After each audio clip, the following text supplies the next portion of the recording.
I have a really special story I want to share with you today. So this is actually one of our awesome now team members, more importantly, one of our clients over the past year.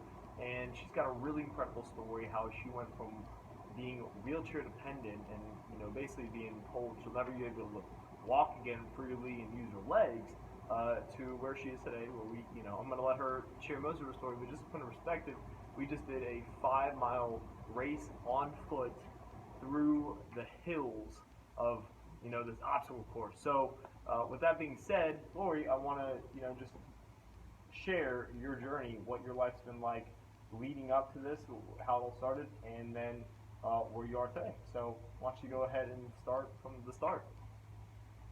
So 13 years ago, I fell and injured my back. I fractured my spine in a few places, and that led to several back surgeries, which led to some permanent damage on my nerves. And 7 years ago, I ended up needing to use a wheelchair most of the time. And that's how I got into the wheelchair. And that took a real toll on my life. It made it very difficult for me to get out and be with people.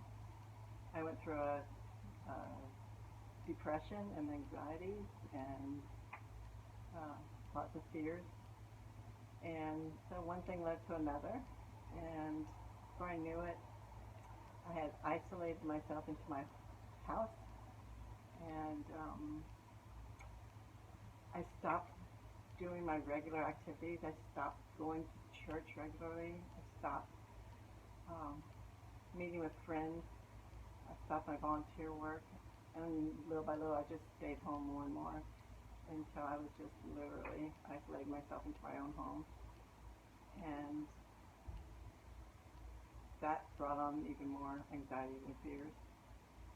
And then my doctor explained that my legs, my muscles were wasting, and they were either going to stay that way or get worse if I didn't do something about them.